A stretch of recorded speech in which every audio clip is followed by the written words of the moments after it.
Alright, so I am unpacking Walking the Block. So these prints were done for the first exhibit at the LGBT Center in New York. Hector gave me, and then ended up doing it in the hallways. So these were all taken at Chi-Chi's, or outside Chi-Chi's, or around Chi-Chi's in the West Village. The last time I was down there, Chi-Chi's was a sushi bar, or a sushi restaurant. Anyways, it was one block on Christopher Street, between Greenwich and 10th, I think. My brain is a little foggy. But anyways, all these prints are for sale. They are done on beautiful, they've been in this box, so they definitely could use a little flattening in a frame. I'm happy to frame for you. Anyways, these are on beautiful chamomile photo rag paper. These were printed for me for that show. So they're beautiful. The quality's beautiful. These are from high-res scans that I scanned myself, all taken on black and white film.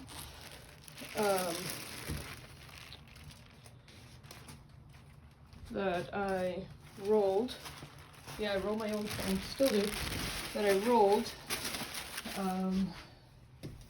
and developed at ICP.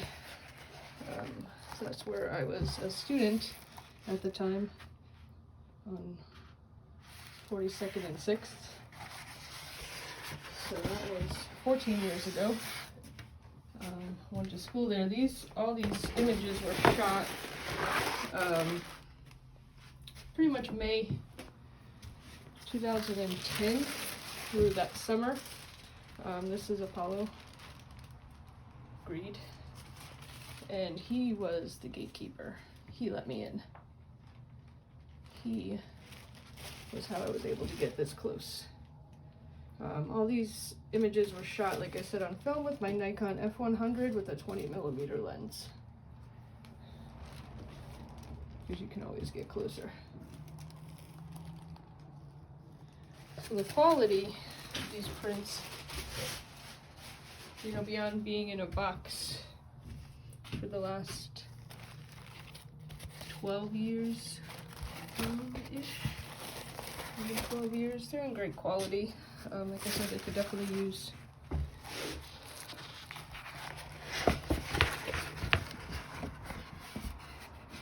a frame. They deserve to be in a frame. These deserve to be on walls, not in this box. So I could always make more prints. So it's time to say goodbye to these friends. So these are all transgender sex workers, mostly. Not all. Some of them were just friends. But they were a family, and they let me in for a year. And I would go there nightly, usually about 11 p.m. to 4 a.m. And how it started, that's a story for another video.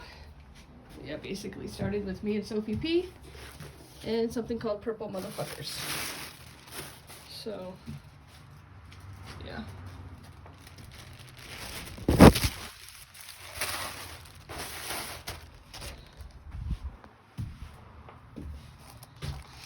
These people became my friends. They all have stories. And they told me their stories. As you can see, that is like the West Village right there. We would take the train home together. Because I lived in Bed-Stuy, and she lived somewhere. I have to think about this. Like I said, these stories are for another time. But yeah, if that's not the West Village right there, I don't know what is.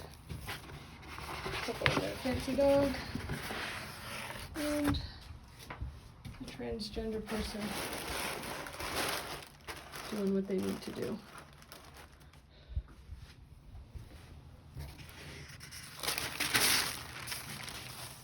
But yeah.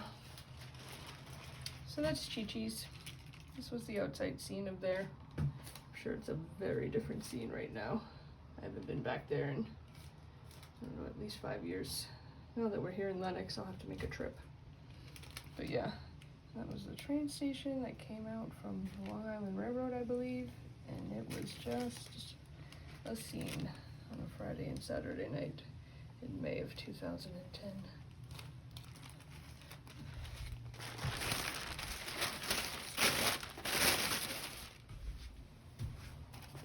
Yeah, I'm just gonna flip through. That's Johnny, if you couldn't tell. One of the few white individuals down there with me. That was the thing, I was a white lady. I was known as the white lady with the camera. That's what they call me. Until we got to know each other's names. But yeah, at first, was just tell them to move along. They would come around through the block and say, time to move.